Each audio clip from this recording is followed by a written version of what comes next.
If you're a notary signing agent and you're tired of getting signings that pay $20, $50, under $100, this is probably going to be the most important video you watch all year. One of my most important and most viewed videos on my channel was a video of me giving my 5 tips on how to go direct so that you make the most amount of money as a notary signing agent.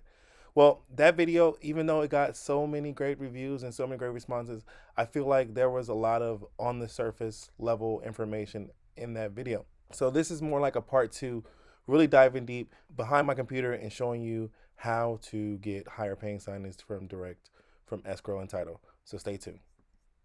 In fact, if you stay all the way to the end, I'm going to show you how I turn this little basket, $20 basket from Costco, into almost $100,000 in one single year. Hey folks, it's Brian from Brian Tate TV. Every day I post videos about money, finance, and business. So if you want to grow those 3 things, make sure you hit the subscribe, hit the like button, and join the family. It was around February 2020. I was at a job that I did not like, and I was scrolling on YouTube.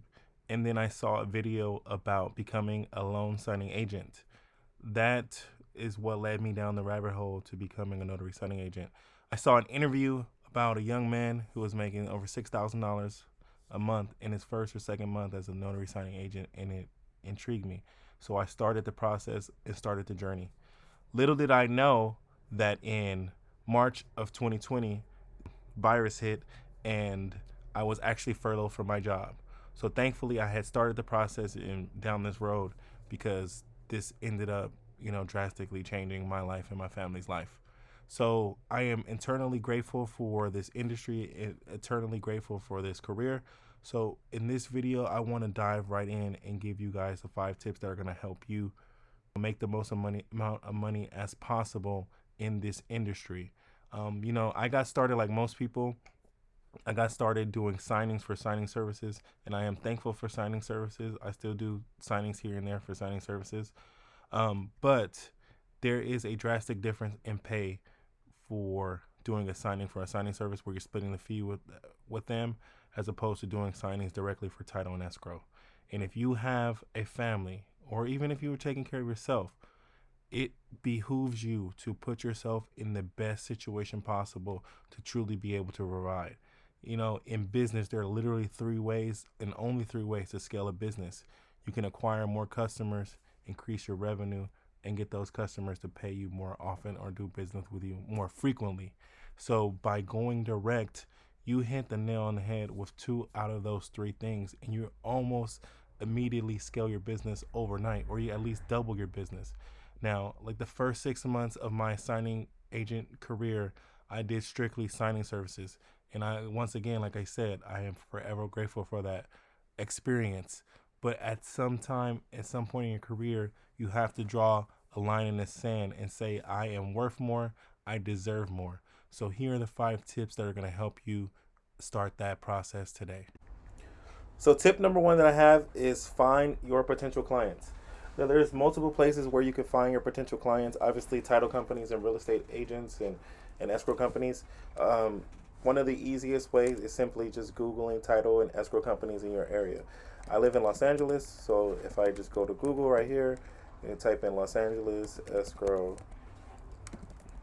company, do a quick search, and then multiple companies are going to come up.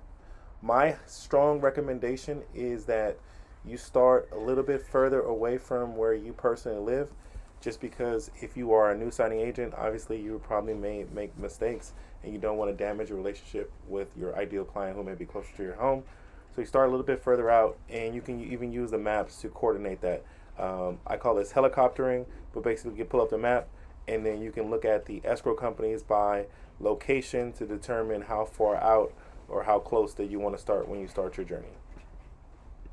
Next is step number 2, which I call make a list of targets. So once you've decided on the escrow companies or title companies that you want to, start marketing to first, you want to make a list of targets. I always recommend that people start with at least 10 escrow to title companies that they're going to market to first.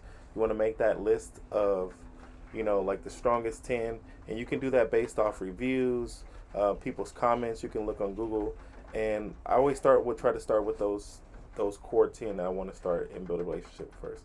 So step number 1 is finding potential clients, and then step number 2, like I said, is to make a list of targets.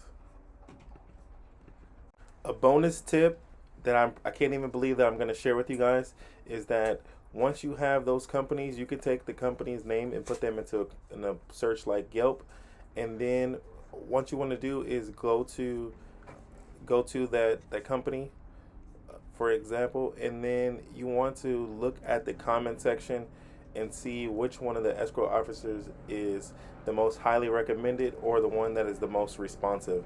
That's probably going to be the person that's the manager or a senior person there that's going to have the most experience and also have the most amount of business to give you. So you want to start by putting those specific people on your list, so that when you go in to market yourself, you can ask for them by name. Next is step 3, what I call gratitude. This is only what I did personally. Everybody has their own, reservations or what their things that they think is what they should or should not do.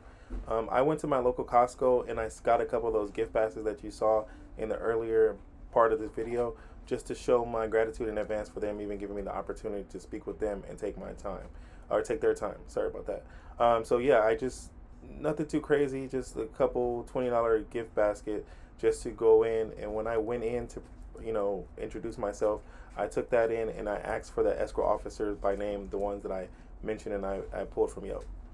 So that's step number 3. Step number 4 is to demonstrate value.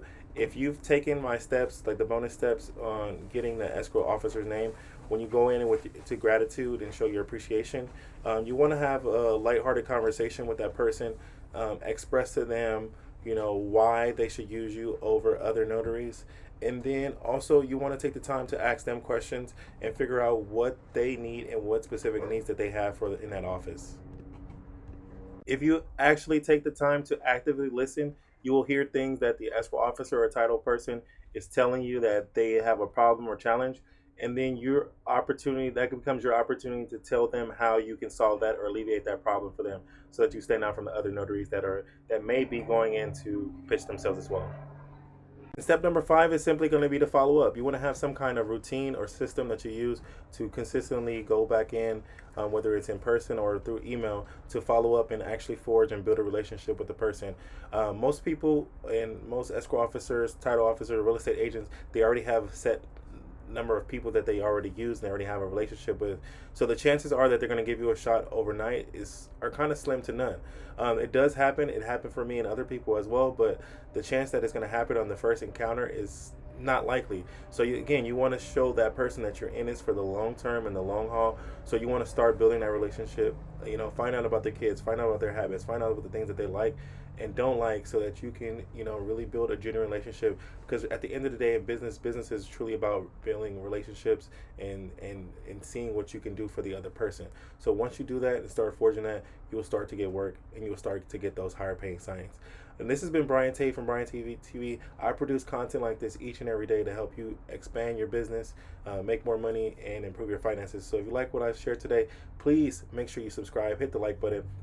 I can see from my statistics that so many people watch this channel, but they are not subscribed. So if you haven't done so already, I would appreciate it. It would do a lot for me and my business to help this channel grow, to help to get this message out to as many people as possible. So make sure you hit the like button, hit subscribe, and I'll see you tomorrow.